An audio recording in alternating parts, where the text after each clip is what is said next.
हो, बरोबर. गव्हाचं पीठ आणि रवा वापरूनच आज आपण पिझ्झा बेस करणार आहोत. त्यासाठी मी 1 वाटी गव्हाचं पीठ, अर्ध वाटी रवा, चवीपुरतं मीठ, चिमूटभर सोडा, 1 चमचा दही घालून थोडं-थोडं पाणी टाकत छान असं पीठ मळून घ्यायचं आहे.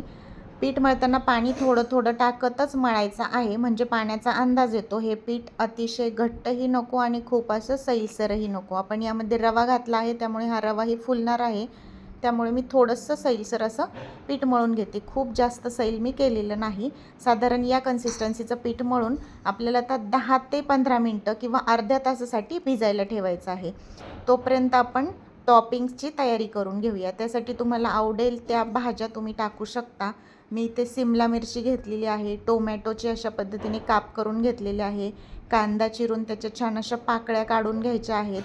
त्यानंतर तुम्ही स्वीट कॉर्नचे जे दाणे आहेत ते टाकू शकतो. त्यानंतर पनीर टाकलेलं आहे. आता आपलं पीठही छान भिजलं आहे. चला आपण त्याचा पिझ्झा बेस तयार करून घेऊया. आता अशा पद्धतीने एक गोळा मी काढून घेतला आहे पिठाचा आणि ताटाला तेल लावून त्यामध्ये या पिठाचा उंडा घेऊन अशा पद्धतीने हातानेच थापून आपल्याला पिझ्झा बेस तयार करून घ्यायचा आहे. हा पिझ्झा बेस फार पातळ नको आणि खूप असा जाडही नको, साधारण भाकरीपेक्षा थोडासा जाड होईल असा मी थापून घेतला आहे. आता तव्याला बटर लावून घेतलं आणि त्यावरती हा पिझ्झा बेस ठेवून घेतला आहे.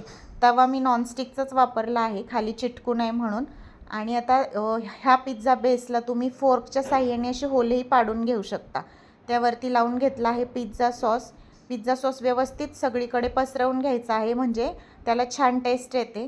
वरतून टाकलेली आहे मॅयोनीजही सगळीकडे मस्त अशी पसरून घ्यायची आहे. आणि आता त्यावरती आपले टॉपिंग्स टाकूया.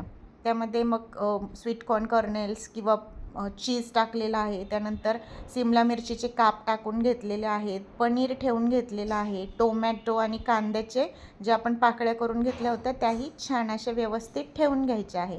आत्ताच एवढा सुंदर हा पिझ्झा दिसत आहे आणि मस्त असा तयार झालेला आहे. वरतून अजून भरपूर असं चीज टाकून घ्यायचं आणि आता हा पिझ्झा आपल्याला बेक करून घ्यायचा आहे.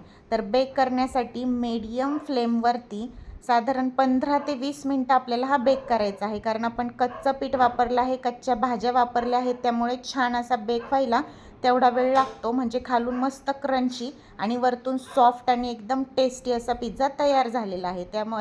त्यावरती चिली फ्लेक्स, ऑरिगॅनो टाकून मस्त गरम गरम मुलांनी ताव मारला आणि त्यांना तर फार आवडला आणि मलाही समाधान वाटले की मुलांना काहीतरी आपण पौष्टिक असं देऊ शकलो.